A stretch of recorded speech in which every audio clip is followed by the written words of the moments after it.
नमस्कार, आप देख रहे केबीसी न्यूज़।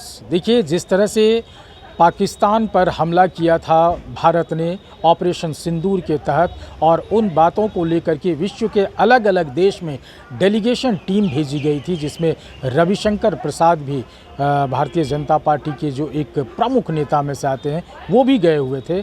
आज रविशंकर प्रसाद ने प्रेस के माध्यम से ये बताने का कोशिश किया है कि हमने पाकिस्तान का पूरा काला चिट्ठा खोला है अलग अलग देश में जाकर के। क्या कुछ कह रहे हैं, जरा आप सुनिए रविशंकर प्रसाद को। मैं आपसे बातचीत करने आया। प्रधानमंत्री जी ने मुझे एक विशेष दायित्व दिया था, जरा शांति। दुनिया के सारे देशों में सांसदों का 7 प्रतिनिधिमंडल गया था। एक प्रतिनिधिमंडल के नेता के रूप में प्रधानमंत्री के निर्देश पर मैं यूरोप गया था। प्रधानमंत्री जी का बहुत अभिनंदन कि उन्होंने सांसदों को दलगत राजनीति से ऊपर उठकर 140 करोड़ हिंदुस्तानियों की आवाज पहलगाम की त्रासदी के आलोक में बताने के लिए भेजा था।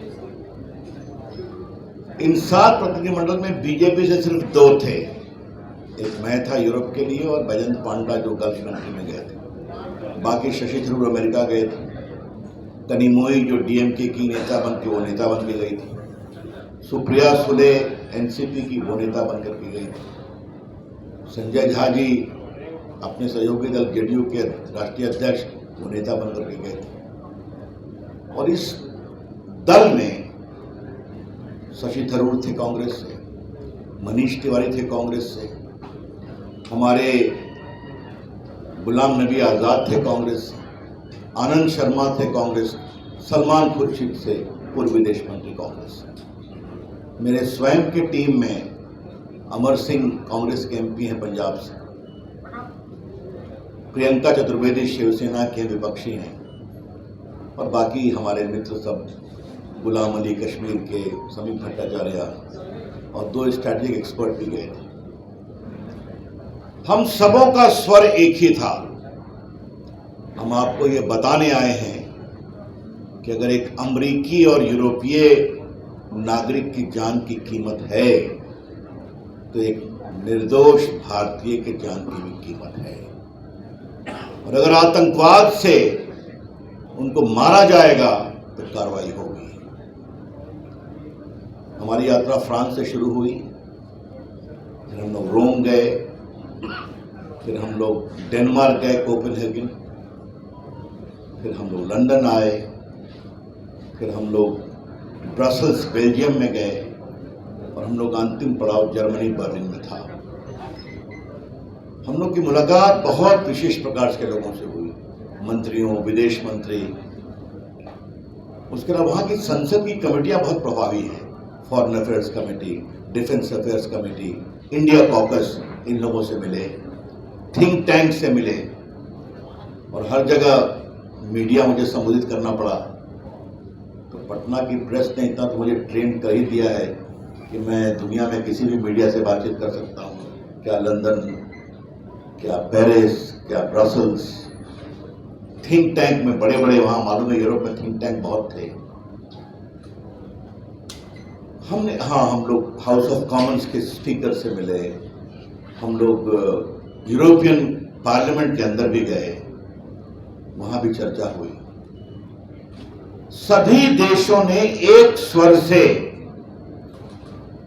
पहलगाम के इस बर्बरता की जबरदस्त निंदा की। ये मैं आपसे कहना चाहता हूं। एक भी देश, एक भी नेता, सामान्यतः हाउस ऑफ कॉमन इंग्लैंड के स्पीकर कम बोलते हैं। जब हम लोग उनसे मिलने गए तो उन्होंने कहा no terrorism is any form is not acceptable, we condemn it. ये बहुत ही अच्छा लगा। हमने ये भी कहा हम पाकिस्तान के नागरिकों के विरोधी नहीं हैं,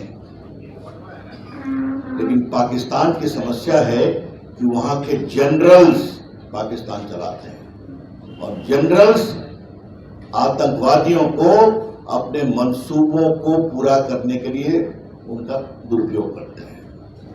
ये जनरल्स ना जनता के द्वारा चुने हैं या जनता के द्वारा उत्तरदायी हैं। हमने ये भी बताया कि सारे आज़ादी के बाद से हिंदुस्तान के नेताओं ने उनसे रिश्ता बनाने की कोशिश की।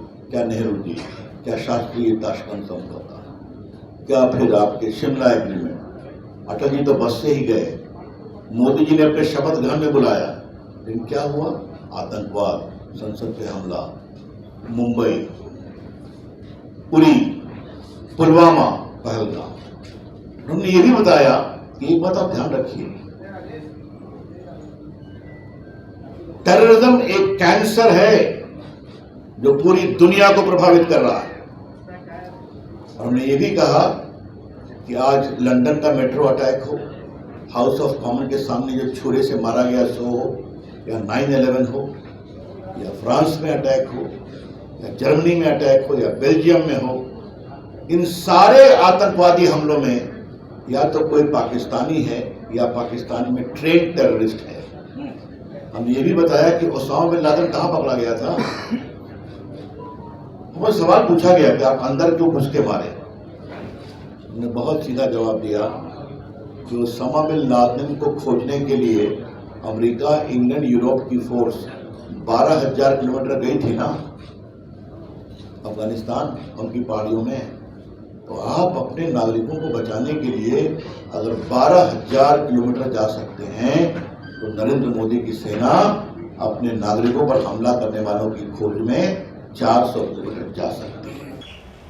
तो आपने सुना, रविशंकर प्रसाद ने पीएम मोदी की भूरी भूरी प्रशंसा करते हुए उन्होंने ये बताने का काम किया है। ख़ास तौर पर उनका टारगेट था विपक्ष, जबकि डेलीगेशन टीम में विपक्ष के लोग भी थे, लेकिन नरेंद्र मोदी के कार्य को सराहते हुए ये बताया है कि हम जिस हिसाब से जो वार करेगा उसका हम जवाब उसी हिसाब से देंगे, और उसमें पूरे विश्व के लोग हमारे साथ हैं। जो डेलीगेशन टीम गई थी वहाँ पाकिस्तान का काला चिट्ठा वहाँ खोला, और लोगों से जो समर्थन मिला, अलग और देश से जो समर्थन मिला है, उन तमाम चीज़ को लेकर के आज रविशंकर प्रसाद ने लोगों को बताया और देशवासियों को बताया है। अब इस पे देखना होगा कि ये डेलीगेशन टीम को लेकर के विपक्ष का क्या हमला आता है, ये बताने की ज़रूरत है। अमलेश आनंद, केबीसी न्यूज़, पटना।